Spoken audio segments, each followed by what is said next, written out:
আমি তো 91-এ আপনার ডিক্লেয়ার দিয়েছিলাম যে আপাতত কোনো নতুন ছবিতে কাজ করব না। তারপর পুরোনো ছবি অনেকগুলো ছিল, তখন তো একটা পর্যায়ে ছিলাম। আমার ডাইরেক্টর প্রডিউসাররা তো একদম মানে কি বলবো, একেবারে হয়ে গেছিল যে কেন সে করবে না, কারণ তখন রোজিনা শাবানা মানে ছবি হলে চলে আর কি। তা আমি বললাম না, যেগুলো ছবি পুরোনো ছবি শেষ করবো, আপাতত নতুন ছবি নিব না। কারণ হঠাৎ মনে হলো যে এত যখন থেকে আমি শুরু করেছি কাজ প্রতিদিন, মানে 3টে থেকে 4টা ছবি শুটিং করেছি এফডিসিতে, এই ফ্লোরে, এখানে আপনার বাগানে। আর এখন যেটা দেখছেন ঝর্ণা স্পট, তো পুকুর ছিল। আর তারপরে এটিএন বাংলা, যেটা তো পুকুর ছিল, তো এই পুকুরে পারে মানে আছে না। তারপরে আউটডোর চলে যাচ্ছি, এই আপনার জিটকা যাচ্ছি, মানিকগঞ্জ, আবার তখন আপনার কক্সবাজার। এই সকালে গেছি, 2 দিন পরে আসলাম পাকিস্তানে, আপনার কোঅপারেশন ছবি। তা আমি আর অবসর করতে পারছিলাম না, রাত্রে 3টা 4টে বাসায় যাই, আবার সকালে। তো তখন মনে হলো যে না, একটু ক্ষান্ত দিই, যার জন্য যখন ডিক্লিয়ার দিলাম। আর পুরোনো ছবি আমি নতুন ছবি আর নেইনি। পুরোনো ছবি শেষ করতে বোধহয় 93-4 লেগে গেছিল আর কি, সেগুলো শেষ করে পরে আর করিনি। তারপর চলে গেলাম বিদেশে, মাঝে মাঝে আসতাম। এসে কলকাতার কিছু বাংলা ছবিতে কাজ করেছি।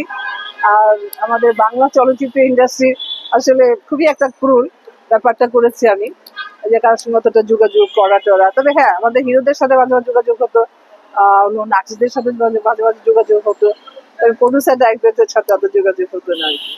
কিন্তু এখন মনে করি আসলে কাজ না করে করতাম বা একটা বিষয় নাই, সবার সাথে যেন যোগাযোগ থাকতো। পরবর্তীতে আবার যখন অনেক বছর পরে একটা ছবি করলাম রাক্ষসী, তারপর অনেক বছর গ্যাপ, তারপর করলাম আমি নিজে প্রযোজিত, ডাইরেকশনও দিলাম এই ছবিটাতে, ফিরে দেখা। এমনি করে আসলে করা।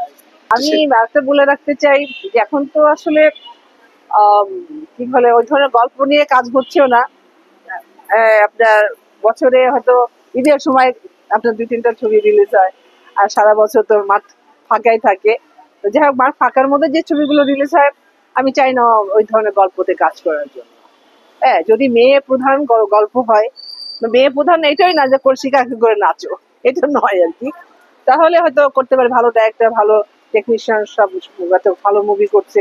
আর সচরাচর যে গল্পতে আমি চাই না করার জন্য। আমি ওটিটি প্ল্যাটফর্মে আমি নিজে কাজ করতে, ভালো গল্প, ভালো চরিত্র হলে অবশ্যই কাজ করব। তারপর আমি নিজেও ইচ্ছুক ওটিটি প্ল্যাটফর্মে প্রডিউস করার জন্য। আসলে আমি চলচ্চিত্রের মানুষ, তো ওই ধরনের আমার সুযোগ হচ্ছে না আর কি, যে কথা বলার বা কারোর সঙ্গে ওই ধরনের আসলে হয়তো কোনো সময় কোনো জায়গায় দেখা হয়, হয়তো ওভাবে কথা বলা হয় না আর কি। তবে আমার খুব ইচ্ছা যে ওটিটি প্ল্যাটফর্মে কাজ করার জন্য, কারণ ওটিটি প্ল্যাটফর্ম এখন সারা বিশ্বের মধ্যে ছড়িয়ে গেছে। আমি তো মানে বছরে কত 5-6 মাস বাইরে থাকি, আমি তো দেখি আমাদের বাংলা চলচ্চিত্র ওটিটি প্ল্যাটফর্মে। তো ইচ্ছা আছে আমার করার জন্য।